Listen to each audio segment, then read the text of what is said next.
Rakkafuun jirra jirtu ana jira galata rabbi. Egaa har'ammoo haala waa lama isinitti argisiisa. Inni tokkoffaan akkaataa suuraa keenyatti hiddeetti goonu jechuudha. Suuraa keenya bifa barbaanneen noormaalii bifa ajaa'ibaatiin akkaataa itti hiddeetti goonu.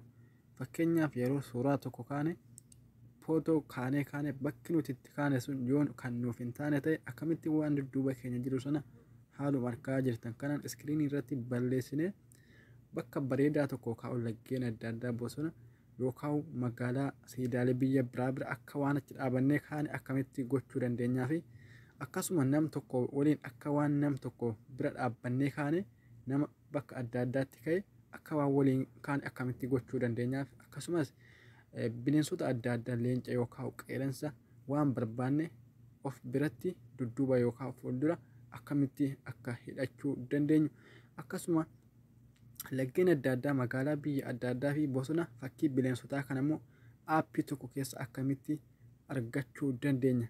Aappii ajaa'ibaa aappii bareeda waan barbaadan keessaa argattan tokkoon isinitti mul'isa. Egaa agaduma viidiyoo kanaatti hordofaa viidiyoo kana laayikii tuquu hin dagatina yoo isinitti tole. Amma gara isin dabarsa.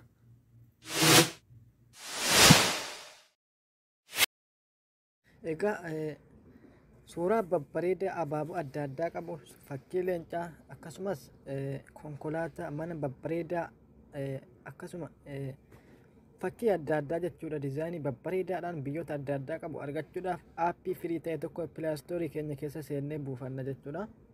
Egaa pilaastoorii keenya keessa seennee booda qubee qaa barreessina irraa bunneetu dhaa barreessina yookaan itti bunnee madhiifna jechuudha.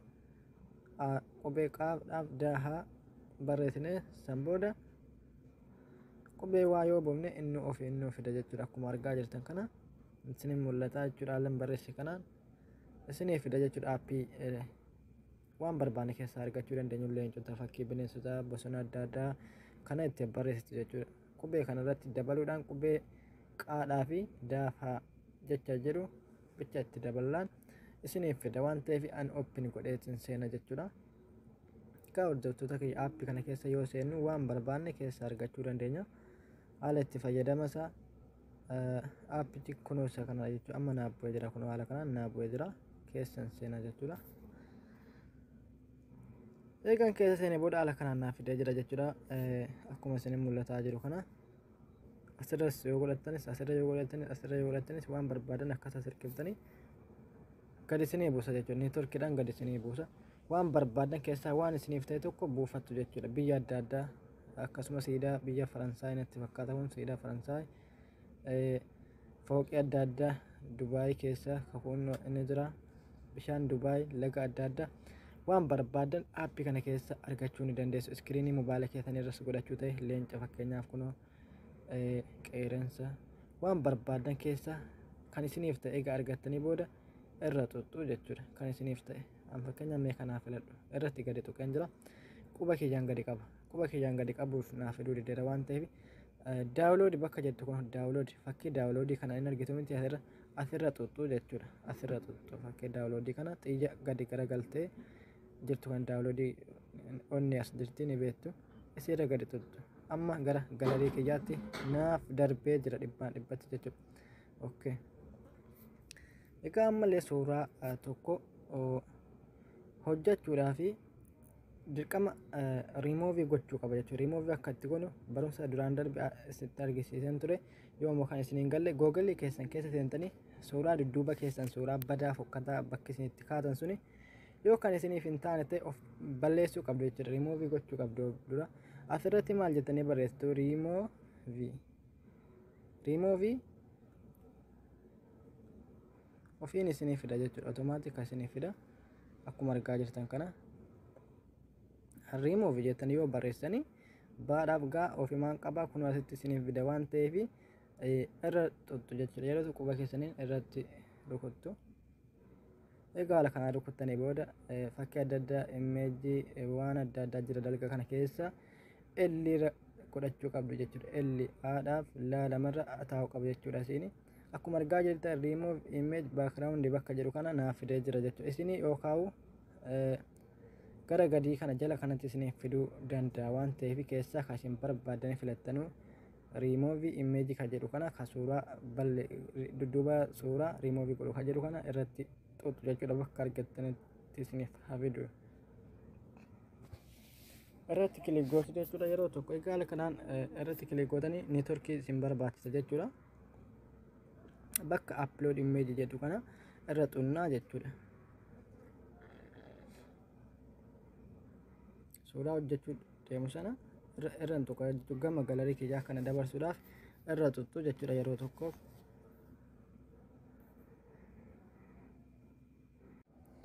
Egaa haala kanaan gama galarii kiyyaa na fidee jira jechuudha. Fakkeenyaaf galarii na keessa jira. Suuraadhuma kana afiladhu. Fakkeenyaaf suuraa Naasiraanolee kana afiladhu. Egaa irratti kilik godhee bakka irratti kilik godheen booda bakka dan jettu kanaan tuqa jechuudha. Doon yookaan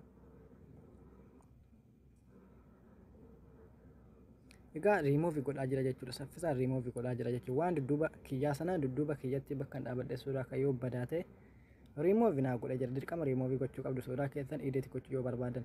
Amma download bakka jettu kanaan gadi tuqaa jechuudha. Okay, kun gama galarii kiyyaa naaf darbee jira amma. Okay. Egaa amma aappii tokko na barbaachisa jechuudha. Aappii tokko aappii kana kaleessa isinitti argisiisan ture barumsa darbe keessatti isinitti argisiisan ture akkaataa itti loogoo tolchannu mata duree jedhu irratti aappii kana gadi buufattanii ni qabdu. Yoo gadi hin buufanne immoo akkaataa itti loogoo tolchinu mata duree jedhu sanarraa aappii kana buufadha. Aappii kana keessa ni seena amma aappii kana keessa seeneen jira jechuudha. Amma as keessa ustaad raayyaadha guutumatti nan baasa keessa. Okay, keessa seenaa. Egaa haala kanaan naa fidee booda bakka delete jedhu kan naan tuqee delete godhee balleessa jechuudha waan kanarraa. Egaa karaa gabaabaadhaan amma eegani haala kanaan seene karaa gabaabaadhaan mallattoo ida'uu pilaasii kanan filadha jechuudha. Ida'uu kana gubbaarratti eegan seene aappii kana. Okay, from galarii bakka jettu kanan filadha jechuudha. Gama galarii kiyya dabarsu. Egaa as keessatti jalqaba waan isin fidachuu qabdanu suuraa sila gadi buufattanii qopheeffattan sana fidachuu qabdu. Suuraa sila gadi buufattan sana footoo duraa yookaan bakka adda addaatti argachuus ni dandeessu. Waan dudduuba keessan kaa'achuu barbaadan sana ni filattu jechuudha. Fakkeenyaaf ani konkolaatuma kana filadhu. Okay. Egaa haala kanaan as naa dhufee jira. Raayitii itti godha jechuudha. Raayitii kanatti godha. Haala kanaan akka kiyyaan qaba. Amma xiqqaatee jira waan ta'eef yookaan as qabee kuni gara olii gadi gara gaggasha jechuudha. Kanaaf akkan as gad harkisuu yoo barbaade akka kiyyaan akkas as bal'isa. As harkisuu yoo barbaade waan kana akkas gadi immoo yoo ta'e akkas walakkaan fide ammallee akkana godhee akkas godhee konkolaataa kana akkas godhee akkas quba kiyyaan guddisa jechuudha. Akka inni naaf tolutti akkas harka kiyyaan akkas as deebisuus illee inni barbaada. Kanaan gad harkistu akkanaanis affuute ofitti kanaan immoo akkas achi harkistu. Kun immoo olii gadi gara gaggashatiniif galamiti waan tuqaan irra jijjiirtu kun akkas gad harkisu yoo barbaadan akkas quba keessanii qabdanii gad harkistu. Haala kanaan akkas as harkiftu. Okay, amma ta'ee jira jechuudha. Kun dhibbatti ta'ee jira. Amma gaa suuraa kiyya dudduuba isaa remove irraa godhe sana bakka ida'uu kana tuqa jechuudha. Bakka ida'uu kana tuqee from gallery bakka jettu kana deeme suuraan dudduuba isaa remove irraa godhe sana fudhadhee dhufa jechuudha. Waan ta'u suuraan sun amma suuraa Naasiraanolee kanan fida jechuudha. Okay, right itti godha. Okay, quba kiyyaan akkas qabee guddisa jechuudha. Akka hin banne achi harkisee furdisee akka suuraan kun hin bannetti quba kiyyaan akkas walakkaasa qabee akkas gadi oofa jechuudha. Garaa eega naa ta'u ishee akkanatti tolfadheen booda viidiyoo suuraa kana qabee akkas gad harkisaa jechuudha. Amma fixadheen jira jechuudha. Akkas godhee amma fixadheen jira waan ta'eef asirratti tolchee fixeen jira waan ta'eef amma bakka gubbaa kana jechuudha. Xiyyaas garagaltee osoo hin taane ka olii kana fakkii kana irra tuttu jechuudha. Yeroo tokko eegasii seef bakka jettu ka gadii kana jechuudha irra tuttu. Eegasii seeftu galarii bakka jedhu kana jechuudha. Bakka kanarra ni tuttu. Egaa haala kanaan gama galarii keessanii achi isiniif darbee jira jechuudha. Suuraan kun bareedee poostii godhachuu bakka adda addaa irratti maxxanfachuu ni dandeessu. Akkamiin wal bira dhaabna ka jedhu immoo waliin ilaalla. Fakkeenyaaf ataa'u kun akkanumatti dhiisa.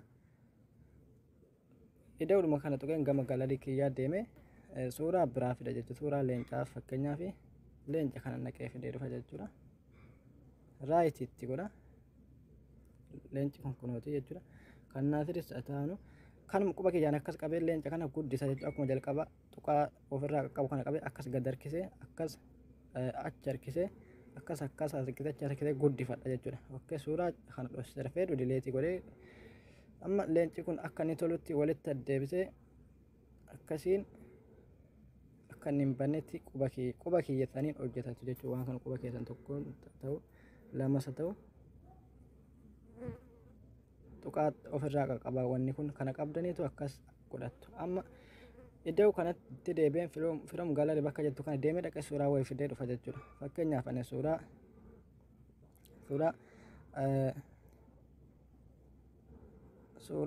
Mansuur afidu jechuudha. Suuraa Mansuur kanan duraan dudduuba isaa riimoovii godhee kana naqeen fida jechuudha. Raayitiitti godha. Amma suuraa Mansuur kun akkas quba kiyyaan qabee akkasitti guddisa jechuudha. Akkasitti gad harkisa jechuudha. Walakkaa isaa qabee isiniif gala miti. Kuni gad harkisa jechuudha. Kun immoo akkas achi harkisa. Kun immoo olii gadi gara gaggashanii naannessa waan ta'eef kana yoo gadi butuu barbaadan qofa qabdu kanaan akkas gad harkistanii tuqaa sana akkas qabdanii quba keessaniin akkas gootaniitu akkasitti fiddanii bira dhaabdu jechuudha. Amma kan biraallee fiduudhaaf iddoo gubbaa kanan filadhu tuqaa firoom galarii suuraa Jawaar kanan fidu jechuudha. Kanan filadhu bakka raayitii kana tuqxanii akka suuraa Jawaaris ni bareechitu akka inni hin qallanne dalgatti achi harkistu gadi immoo akkas gootanii yoo barbaadan kan Mansuur kanarra gadi rukutuudhaan kan Mansuur irratti akkasas gootu jechuudha. Xiqqooti kan Jawaar irratti rukutuudhaan akkasas gootu. Egaa haala kanaan suuraa ajaa'ibaa haala kanaan bocachuu ni dandeessu. Isiniif galatoomaa abdii qaba. Nagaan naaf tura. Egaa seef gochuudhaaf immoo karuma duraa sanaan godhattu jechuudha. As gubbaa kana tuttanii seef isii gadii kana tuttanii gama galarii keessanii dabarfachuudhaaf asirra tuttu. Haala kanaan gama galarii keessaniitti bareedee isiniif darbee jira. Isiniif gala. Akka barumsa biraa walitti deebinutti nagaan naaf tura. Viidiyoo kana laayikii tokkoon digatinaa.